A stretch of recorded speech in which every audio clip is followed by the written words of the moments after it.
And now we go to our exclusive Connect to the Capitol, where we go every week one-on-one with Governor Raimondo, who joins us now from the State House. Governor, good to see you. I thought everything was going great in this segment. Dan, how are you? I'm doing great. I thought everything was going great with this segment, and then I woke up yesterday and heard the comments you made at Brown University. I know that you've apologized, and I wanted to get your take on what you said and why you said it. Yeah, thank you, Dan. I appreciate you giving me a minute to address it. And I do apologize. You know, I went back and heard what I said and regret the words that I used. Look, I look forward to doing this every week. I especially look forward to getting the viewer questions. And I think we do have a good thing going. So I think we should keep doing it. I plan to keep coming on every week. And as we've talked about in the past, it's important. You know, it's important for people to hear directly from the governor, and it's important for me to hear directly from Rhode Islanders. So everybody makes mistakes, but I think we have a good thing going, and we should continue. But, Governor, when you said it the other night, it sounded like it came from the heart. Do you believe in what you say? Because when you apologize that it offended any of us in the local media outlets. But did you mean what you said? Do you believe what you said?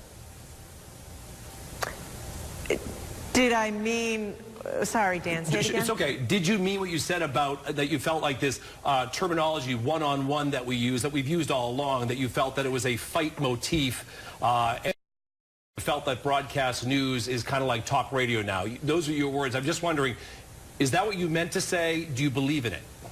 No, exactly, no. In fact, that's what I'm saying. Look, I answer questions rapid fire. Sometimes the words don't come out right. The point I was trying to make was that, and it was the question asked of me, which was, look, media has changed. The internet's changed the game, social media's changed the game, and so we're always looking for different and more ways to communicate with people. And, I think we can all agree with that. But I think this segment is actually very special. Not a lot of governors do it, and I'm happy that we're able to do it every week and talk directly to people. Right. If we could just get a couple of specific questions out of the way, Governor, so we can move on to other questions, and that is, so your feeling is that even though you said this was like a fight motif, you don't believe that. Is that right? Did I ever give you an inference that this? No, okay. no. All right. I want to clear that. I also want to know what you meant when you said that you felt like broadcast news is starting to become like talk radio. What did you mean by that? Well, as you and I have talked in the past, I think there's a greater pressure sometimes in the media to hype things up. I'm not saying that's a good thing, and I am certainly not a media analyst. You guys are. But I think that what we've seen, for whatever set of reasons, is sometimes there is a feeling to hype things up. And I'm not sure that that's a good thing, but I think it's happened. I think what we've accomplished on this segment is a great thing, which is we hear directly from viewers on specific issues in their lives, and it gives me a chance to interact with folks and hear what's really on people's minds. And I actually think that's a terrific thing, which is why I make the time happily to do it every week. Right. And Governor, when you referred to talk radio, do you think talk radio is hype? The way it came across, it was almost like you were inferring a negative feel about talk radio. Not so much negative, just, it is different than, nightly news, obviously. It's just a different medium. Radio is different than TV, is different than print. Right.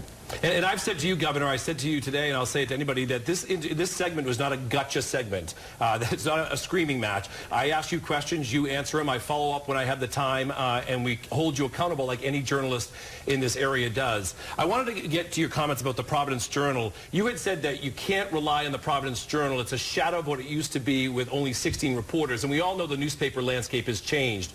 But why can't you rely on the Journal and the 16 reporters?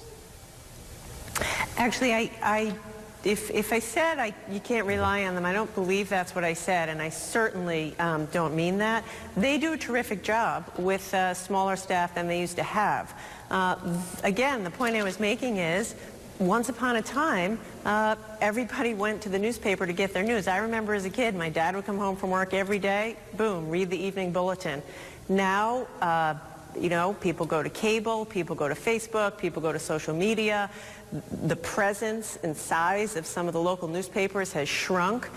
Again, I don't think that's necessarily a good thing. It's just the reality of the internet's changed the game for everybody. The Journal does fantastic work, They just have many fewer people than they had, 10 years ago. Right. I'm just repeating the words that you used, Governor, from the interview that I've watched a few times. I just wanted to be clear on that. I did want to ask you one thing. Some people felt like you almost sounded like Donald Trump and that you were blaming the media because you felt as though you couldn't get your message out. And as you well know, that you have a big staff there of people who help you and across the state, as was pointed out by the Journal. Did you feel like you kind of took a playbook out of Donald Trump's hand here in blaming the media? I don't think so. I certainly hope not. I think it's a matter of blame. The thing that I especially regret is I never would want to offend any local, hardworking journalist who I interact with every single day and who I have huge admiration for, people who are working incredibly hard with fewer resources to get the news out. Right, and I think that's a fair point, because I do feel like on Channel 10, on Channel 6, on Channel 12, on WPRO, on Providence Journal, that you're in the news almost every single day for your positions. So I think that's... And I am. And, I love to be accessible. I do this every week. I do radio. I talk to the press every day. I think that's important to be accessible. And I see how hard you guys are working. You're hustling to get the news out to people. I was really just saying that in the past 10 years with the internet, with social media, with cable, the game's changed. And we're kind of all figuring out how to communicate in this new world. And again, that's why I look forward to this every week. It's a nice, direct way to connect with Rhode Islanders. Right. And I do want to point out, before I get to a viewer question, because I'm running short on time here, is that you did call me this morning to apologize yourself. I accepted your apology. I appreciate that phone call. But this isn't about me. It's about all the journalists in this market.